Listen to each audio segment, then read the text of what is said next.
আসসালামু আলাইকুম প্রিয় দর্শক, আপনাদেরকে শুভেচ্ছা সহ আমন্ত্রণ জানাচ্ছি বাংলাভিউ সংবাদে। সাথে আছি আমি ইসমতরা জাহান। প্রথমেই লতিফ টেবিলস সংবাদ শিরোনাম। আগামী 25 বা 26 জানুয়ারির মধ্যে দেশে আসছে করোনা ভ্যাকসিন। ঢাকায় 300 কেন্দ্রে দেওয়া হবে ভ্যাকসিন, জানিয়েছেন স্বাস্থ্যমন্ত্রী। প্রাতিষ্ঠানিক কোয়ারেন্টাইন শেষে হোটেল থেকে বাসাবাড়িতে ফিরেছেন সিলেট বিভাগের 115 যুক্তরাজ্য প্রবাসী। নতুন করে কোয়ারেন্টাইনে ঢুকেছেন 99 জন। দলীয় সিদ্ধান্ত অমান্য করে নির্বাচনে অংশ নেয় সিলেটের 2 পৌরসভায় আওয়ামী লীগের 4 বিদ্রোহী মেয়র প্রার্থী বহিষ্কার। আদালতের নির্দেশনা অনুযায়ী তারাপুর চা বাগানের দেবোত্তর সম্পত্তি হস্তান্তর ও পুনরুদ্ধার কার্যক্রম শুরু। দেবোত্তর সম্পত্তি ব্যবস্থাপনা কমিটির সাধারণ সম্পাদক কাউন্সিলর সন্তুর কাছে সম্পত্তি হস্তান্তর করেছেন সেবায়েত পঙ্কজ গুপ্ত। চোখের জল, শ্রদ্ধা আর ভালোবাসায় সিলেটের সাংস্কৃতিক ব্যক্তিত্ব বীর মুক্তিযোদ্ধা নিজামুদ্দিন লস্কর ময়নাকে শেষ বিদায়। হযরত শাহজালাল রহমতুল্লাহের দরগা কবরস্থানে দাফন। করোনায় সারা দেশে আরও 16 জনের প্রাণহানি, নতুন আক্রান্ত শনাক্ত 697 জন। সিলেটে 15 জন আক্রান্ত শনাক্তের দিনে সুস্থ হলেন 12 জন, কেউ মারা না যাওয়ায় স্বস্তি। সিলেট নগরীর ভেতর দিয়ে ট্রাক চলাচল বন্ধের দাবিতে মানববন্ধন। বিমানবন্দর তেমুকের বাইপাস সড়ক 4 লেনে উন্নীত করে ট্রাক চলাচলের ব্যবস্থা করতে পররাষ্ট্রমন্ত্রীর সুদৃষ্টি কামনা। যশোরের শার্শায় ফ্রি খাবার বাড়িতে 1200 অসহায় মানুষের মতো খাবার ও শীতবস্ত্র বিতরণ। এতক্ষণ শুনছিলেন শিরোনাম, এবার বিস্তারিত। আগামী 25 বা 26 জানুয়ারির মধ্যে দেশে করোনা ভাইরাসে ভ্যাকসিন চলে আসবে। এর কয়েকদিনের মধ্যে ভ্যাকসিন কার্যক্রম শুরু হবে। ভ্যাকসিন দেওয়ার জন্য ঢাকায় 300টি প্রয়োগ কেন্দ্র করা হবে। সোমবার ঢাকা রিপোর্টার্স ইউনিটিতে মিট দ্য রিপোর্টস অনুষ্ঠানে স্বাস্থ্যমন্ত্রী জাহিদ মল্লিক এসব কথা বলেছেন। মন্ত্রী বলেন, ভ্যাকসিন কার্যক্রম পরিচালনার জন্য 42,000 কর্মীকে ইতিমধ্যে প্রশিক্ষণ দিয়ে প্রস্তুত রাখা হয়েছে। ভ্যাকসিন দিতে রাজধানীর বিভিন্ন হাসপাতাল ও ডায়াগনস্টিক সেন্টারে 300টি কেন্দ্র করা হবে। এখান থেকে দেওয়া হবে ভ্যাকসিন। ভ্যাকসিন দেওয়ার বিষয়ে স্বাস্থ্যমন্ত্রী বলেন, এই ভ্যাকসিন 18 বছরের কম বয়সী কাউকে প্রথমে দেওয়া হবে না। এছাড়া অন্য সবাই যারা এই কার্যক্রমের সঙ্গে জড়িত তাদের অগ্রাধিকার ভিত্তিতে দেওয়া হবে। ভ্যাকসিনের পার্শ্ব প্রতিক্রিয়া নিয়ে মন্ত্রী বলেন, সব ধরনের ওষুধে কম বেশি পার্শ্ব প্রতিক্রিয়া থাকে, এটা ওষুধের গায়েই লেখা থাকে। ভ্যাকসিন দেওয়ার পর কোনো সমস্যা হলে যাতে দ্রুত ব্যবস্থা নেওয়া যায় সেজন্য ভ্যাকসিন প্রয়োগ কেন্দ্র হিসাবে হাসপাতাল বা ডায়াগনস্টিক সেন্টারকে বেছে নেওয়া হয়েছে। প্রাতিষ্ঠানিক কোয়ারেন্টাইন শেষ করে হোটেল থেকে বাসা বাড়িতে ফিরেছেন সিলেট বিভাগের 115 যুক্তরাজ্য প্রবাসী। কোয়ারেন্টাইনের ছাড়পত্র পাওয়ার পর প্রবাসীদের মুখে ছিল খুশির ঝিলিক। হোটেল রুমবন্দি কোয়ারেন্টাইন শেষে সোমবার তারা ফিরেছেন নিজ নিজ গন্তব্যে।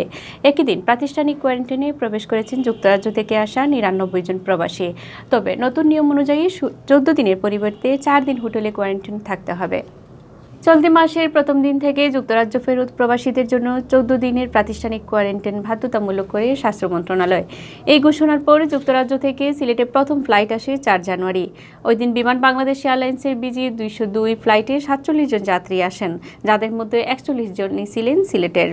ওসমানী বিমানবন্দরে ইমিগ্রেশন ও স্বাস্থ্য পরীক্ষার পর প্রাতিষ্ঠানিক কোয়ারেন্টাইনের জন্য তাদেরকে নিয়ে যাওয়া হয় সিলেট নগরীর বিভিন্ন হোটেলে। পুরো 14 দিন কোয়ারেন্টাইন পালন করে সোমবার তারা বাড়িতে ফিরেছেন। এরপর 7 জানুয়ারি যুক্তরাজ্য থেকে আসা 34 জন যাত্রীর 28 জনই ছিলেন সিলেট বিভাগের বিভিন্ন জেলার। তাদেরকেও কোয়ারেন্টাইনের জন্য নেওয়া হয় হোটেলে। 11 জানুয়ারি যুক্তরাজ্য থেকে দেশে ফেরেন 62 জন যাত্রী, তাদের মধ্যে সিলেটের ছিলেন 45 জন। কোয়ারেন্টাইনের জন্য তাদেরকেও থাকতে হয় হোটেলে। কোয়ারেন্টাইন সংক্রান্ত কমিটির সিদ্ধান্ত অনুযায়ী 4 জানুয়ারি যুক্তরাজ্য থেকে আসা প্রবাসীদের সাথে 7 ও 11 জানুয়ারি ফ্লাইটের যাত্রীদেরও সোমবার কোয়ারেন্টাইন থেকে ছেড়ে দেওয়া হয়েছে। ফলে 7 ও 11 জানুয়ারি যাত্রীদের যথাক্রমে 11 ও 7 দিন প্রাতিষ্ঠানিক কোয়ারেন্টাইনে থাকতে হয়েছে। তবে 14 জানুয়ারি আসা যাত্রীদের ব্যাপারে এখনও কোনো সিদ্ধান্ত হয়নি। ওসমানী আন্তর্জাতিক বিমানবন্দরের ব্যবস্থাপক হাফিজ আহমদ জানান, সোমবার সকাল 12:15টার দিকে যুক্তরাজ্য থেকে 132 জন যাত্রী ওসমানী বিমানবন্দরে বিমান বাংলাদেশ এয়ারলাইন্সের BG202 ফ্লাইট অবতরণ করে। এই যাত্রীদের মধ্যে সিলেটের ছিলেন 99 জন। ইমিগ্রেশন ও স্বাস্থ্য পরীক্ষা শেষে এই 99 প্রবাসীকে কোয়ারেন্টাইনের জন্য নিয়ে যাওয়া হয় হোটেলে। বাকিদের নিয়ে ঢাকার উদ্দেশ্যে রওনা হয় ফ্লাইটটি। নতুন নিয়ম অনুযায়ী সোমবার যুক্তরাজ্য থেকে আসা প্রবাসীরা 4 দিন কোয়ারেন্টাইনে থাকবেন। আগামী 22 জানুয়ারি সকালে তারা কোয়ারেন্টাইন থেকে বাসায় ফেরার কথা রয়েছে।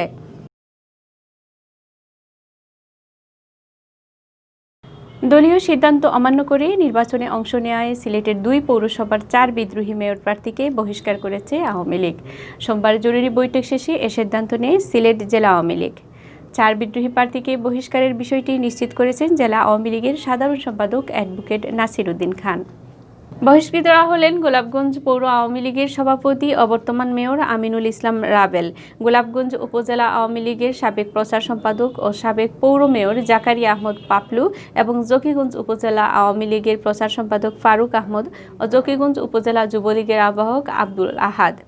গোলাপগঞ্জে দলীয় প্রতীক নৌকা নিয়ে পৌর আওয়ামী লীগের সাধারণ সম্পাদক রুহেল আহমদ ও জকিগঞ্জে বর্তমান মেয়র বীর মুক্তিযোদ্ধা খলিল উদ্দিন নির্বাচিত করছেন। অবশেষে উচ্চ আদালতের নির্দেশনা অনুযায়ী বহুল আলোচিত সিলেট নগরীর তারাপুর চা বাগানের দেবোত্তর সম্পত্তি হস্তান্তর ও পুনরুদ্ধার কার্যক্রম শুরু হয়েছে।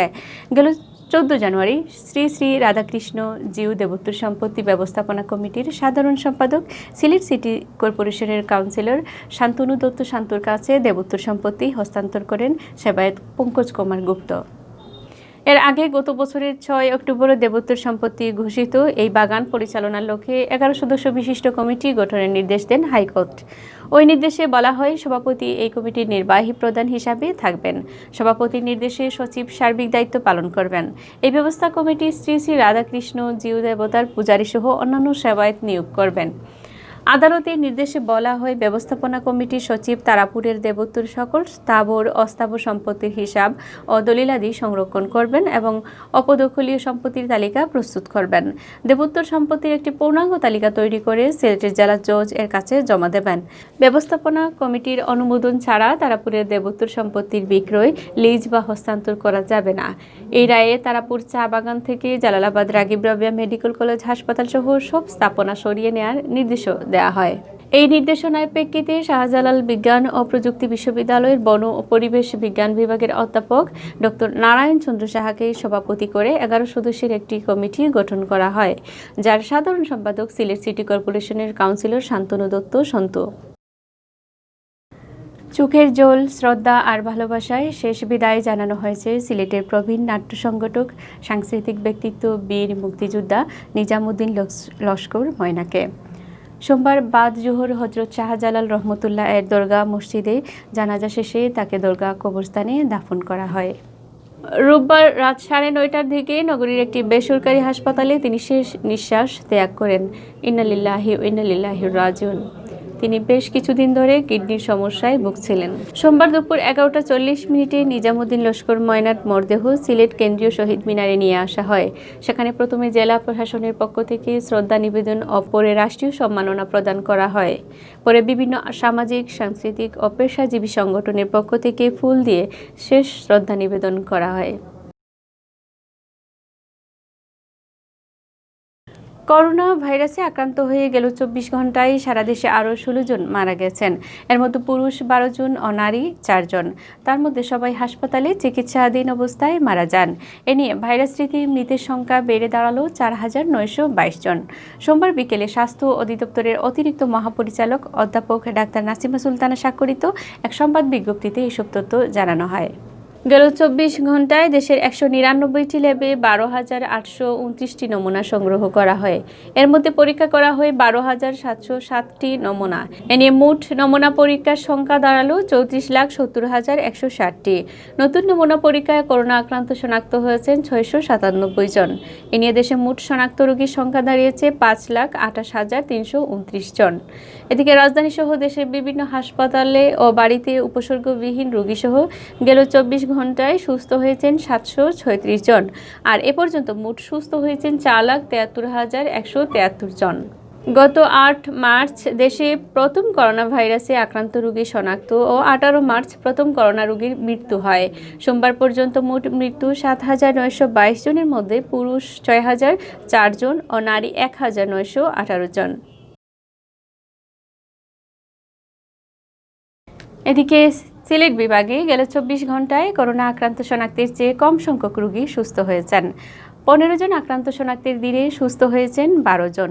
তবে নতুন করে করোনায় কেউ মারা না যাওয়ায় গেল ২৪ ঘন্টা অনেকটা স্বস্তিতে ছিল সিলেট বিভাগ। সোমবার সকালে স্বাস্থ্য অধিদপ্তরের সিলেট বিভাগীয় পরিচালক ডাক্তার সুলতানা রাজিয়া স্বাক্ষরিত এক প্রতিবেদনে এ তথ্য জানানো হয়। বিজ্ঞপ্তিতে বলা হয়ে গেল ২৪ ঘন্টায় যে ১৫ জনের শরীরে করোনা ভাইরাসের উপস্থিতি শনাক্ত হয়েছেন তাদের মধ্যে ৮ জনই সিলেট জেলার, বাকিদের মধ্যে ২ জন সুনামগঞ্জের ও ৫ জন ওসমানী মেডিকেল কলেজ হাসপাতালে চিকিৎসাধীন রোগী। এছাড়া করোনা থেকে সুস্থ হওয়া ১২ জনের ১০ জন সিলেটের এবং ১ জন করে রয়েছেন সুনামগঞ্জ ও হবিগঞ্জের। স্বাস্থ্য অধিদপ্তর সূত্র জানায়, সোমবার সকাল ৮টা পর্যন্ত সিলেট বিভাগে করোনা প্রমাণিত রোগীর সংখ্যা বেড়ে দাঁড়িয়েছে ১৫,৭৮২ জনে। এর মধ্যে সিলেট জেলায় অর্ধেকেরও বেশি ৯,৩৬৭ জন। এছাড়া সুনামগঞ্জে ২,৫২৭ জন, হবিগঞ্জে ১,৯৭৫ জন ও মৌলভীবাজারে ১,৯১২ জনের করোনা শনাক্ত হয়েছে। সিলেটে ৪ জেলায় ৩৬ জন করোনা আক্রান্ত রোগী হাসপাতালে চিকিৎসা নিচ্ছেন, যাদের ৩১ জন সিলেট জেলার বিভিন্ন হাসপাতাল ও মৌলভীবাজারে ৫ জন চিকিৎসা নিচ্ছেন। এছাড়া এখন পর্যন্ত সুস্থ হয়েছেন বিভাগের ১৪,৮৩৯ জন করোনা আক্রান্ত রোগী এবং মৃত্যুবরণ করেছেন ২৭২ জন। সিলেটে চিকিৎসা সেবা নিয়ে দরিদ্র জনগোষ্ঠীর পাশে দাঁড়িয়েছে বাংলাদেশ সেনাবাহিনী। সোমবার Sylhet cantonment public school and কলেজে দিনব্যাপী চিকিৎসা সেবা দেন বিশেষজ্ঞ চিকিৎসকরা। এসব মেডিসিন শল্য, নাক, কান, গলা, চক্ষু, ত্রিরোগ ও দন্তরোগ বিশেষজ্ঞ চিকিৎসকরা রোগী দেখেন। সেনাবাহিনীর পক্ষ থেকে রোগীদের প্রাথমিক চিকিৎসা ও ফুল কোর্স ওষুধ দেওয়া হয়।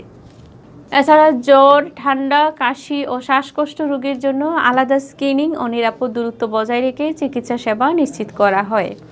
এ সময় সত্র পদাতিক ডিভিশনে GOC major general Mohammad Jubayer Salehin, ADMS colonel Maksumul Hakim সহ অন্যান্য কর্মকর্তারা উপস্থিত ছিলেন। এ সময় কর্মকর্তারা জানান, মানব কল্যাণে সেনাবাহিনীর এমন কার্যক্রম অব্যাহত থাকবে। চিকিৎসা সেবা ছাড়াও শীতার্ত মানুষের মাঝে কম্বল ও মাস্ক বিতরণ করেন কর্মকর্তারা। চিকিৎসা ক্যাম্পেইনের তত্ত্বাবধানে ছিল ১৭ পদাতিক ডিভিশনের ৯১ ফিল্ড অ্যাম্বুলেন্স। সিলেট নগরীর ভেতর দিয়ে ট্রাক চলাচল বন্ধ ও বিমানবন্দর তেমুকি বাইপাস সড়ক দিয়ে ট্রাক চলাচলের দাবিতে মানববন্ধন অনুষ্ঠিত হয়েছে। সোমবার সকালে এ মানববন্ধন কর্মসূচি পালিত হয়। মানববন্ধনের দাবির সাথে একাত্মতা জানিয়ে নগরীর চৌকিদিঘি থেকে কাস্তবীর পর্যন্ত সড়কের উভয় পাশে স্থানীয় লোকজন, জনপ্রতিনিধি ও বিভিন্ন সংগঠনের নেতৃবৃন্দ অংশ নেন। সিলেট সিটি কর্পোরেশনের কাউন্সিলর ফরহাদ চৌধুরী শামীমের সভাপতিত্বে মানববন্ধনের বক্তারা বলেন, নগরীর ঘাতক ট্রাক কেড়েছে মানুষের প্রাণ। দীর্ঘদিন থেকে নগরবাসী নগরীর ভিতর দিয়ে সকাল ৬টা থেকে রাত ১২টা পর্যন্ত ট্রাক চলাচল নিষিদ্ধের দাবি জানিয়ে আসলেও প্রশাসন তাতে কর্ণপাত করছেন না, ফলে দুর্ঘটনাও বাড়ছে। বক্তারা দুর্ঘটনা রোধে বিমানবন্দর তেমুকি বাইপাস সড়ক সংস্কার করে ওই সড়ক দিয়ে ট্রাক চলাচলের দাবি জানান। এছাড়া বিমানবন্দরের বাধাঘাট তেমুকি বাইপাস সড়ক ৪ লেনে উন্নীত করার উদ্যোগ নেওয়ার জন্য পররাষ্ট্রমন্ত্রী ডক্টর এ.কে আব্দুল মুমিনের প্রতি আহ্বান জানান। রাজনীতিবিদ হুমায়ুন আহমেদ মাসুকের পরিচালনায় মানববন্ধনে বক্তব্য রাখেন কাউন্সিলর রেজাউল হাসান কয়েস লুধি, কাউন্সিলর রেজওয়ান আহমদ সংরক্ষিত ওয়ার্ডের কাউন্সিলর অ্যাডভোকেট কুলসুমা বেগম পপি, সাবেক পৌর কমিশনার আবু নসর বকুল ও অ্যাডভোকেট শাহরাজ আহমদ। যশোরের শার্শা উপজেলার নাবারণে ফ্রি খাবার বাড়িতে ১২০০ শীতার্ত এতিম পথশিশু, ভিক্ষুক ও মানসিক প্রতিবন্ধীদের মাঝে খাবার ও কম্বল বিতরণ করা হয়েছে। সোমবার দুপুর ১টার দিকে ষষ্ঠবারের মতো এই মানবিক কার্যক্রমের আয়োজন করা হয়। দেশ সেবা উদ্ভাবক মিজানুর রহমানের উদ্যোগে এই আয়োজনে প্রধান অতিথি হিসাবে উপস্থিত ছিলেন প্রথম আলোর বন্ধুসভার যশোর জেলা শাখার উপদেষ্টা মোয়াজ্জেম হোসেন। বিশেষ অতিথি হিসাবে উপস্থিত ছিলেন বীর মুক্তিযোদ্ধা আফজাল হোসেন দুদুল, যশোর জেলা ছাত্রলীগের সাবেক যুগ্ম সাধারণ সম্পাদক শরীফ এ মাসাউদ হিমেল, দোল্লা নোয়াপাড়া হাফিজিয়া মাদ্রাসা ও এতিমখানা প্রধান শিক্ষক মাওলানা তরিকুল ইসলাম, ফ্রি খাবার বাড়ি পরিচালক বাদল হোসেন। এতক্ষণ শুনছিলেন বাংলাভিউ সংবাদ। এরপর প্রচারিত হবে সিলেটের আঞ্চলিক ভাষার সংবাদ। দেখার আমন্ত্রণ রইল। সাথে থাকার জন্য ধন্যবাদ।